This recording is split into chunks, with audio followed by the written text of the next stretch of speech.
Hello friends, welcome back to our channel. இன்றைக்கி கவி வீட்டு சமையலில் நாங்கள் எங்கே இருக்கோன்னு பார்த்தீங்கன்னா, விடிய கிளம்புற 5 மணிக்கெலாம் கிளம்பி மெரினா பீச்சில் சன்ரைஸ் பார்க்கலாம் அப்படின்னு சொல்லிட்டு வந்தோம்.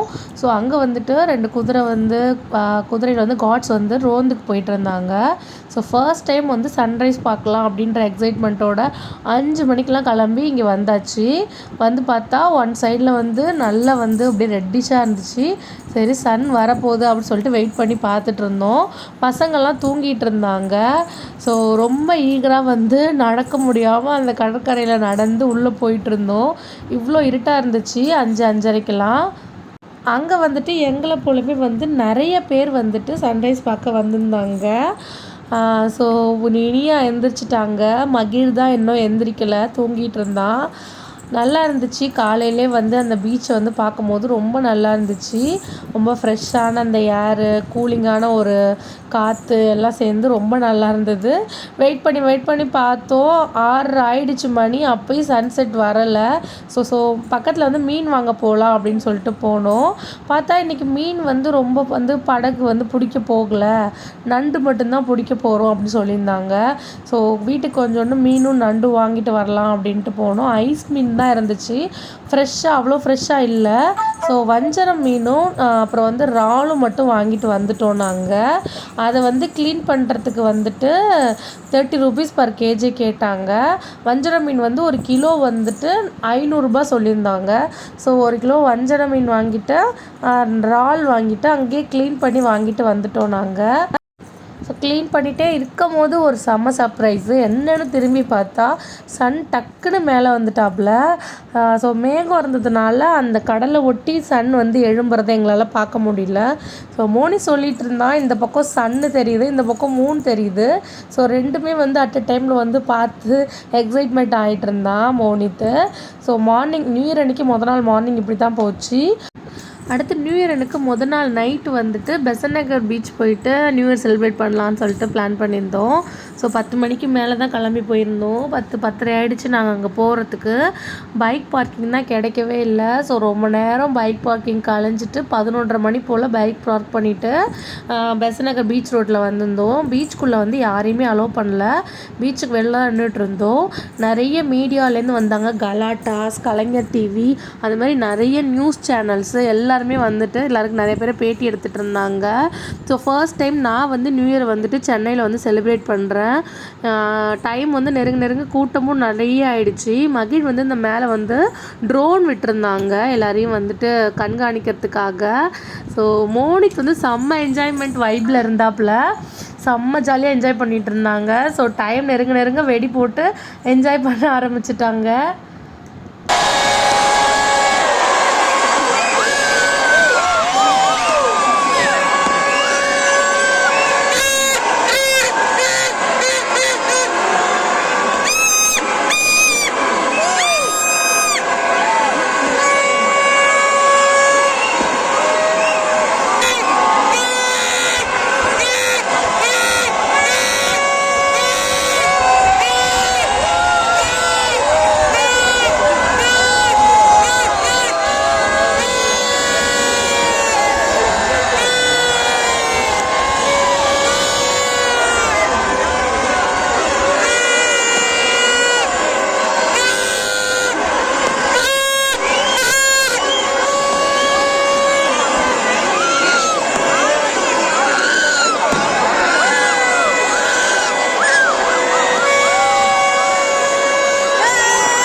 இப்படி தான் எங்கள் நியூ இயர் வந்து செலிப்ரேட் பண்ணிட்டோம். செலிப்ரேட் பண்ணி நாங்கள் வீட்டுக்கு கிளம்பியாச்சு. உங்கள் எல்லாருக்கும் இனிய புத்தாண்டு நல்வாழ்த்துக்கள். நீங்கள் நினைக்கிறதெல்லாம் இந்த வருஷம் நிறைவேறணும்னு நான் நினச்சிக்கிறேன். எல்லோரும் நல்லா இருப்போம். உங்களுக்கு இந்த வீடியோ வந்து பிடிச்சிருக்குன்னு நம்புகிறேன். என்ன போல் யார் யார் வந்து பெசன்ட் நகர் பீச்சில் வந்து நியூ இயர் செலிப்ரேட் பண்ணீங்கன்னு மறக்காமல் கமெண்ட் பண்ணுங்கள். நான் இன்னும்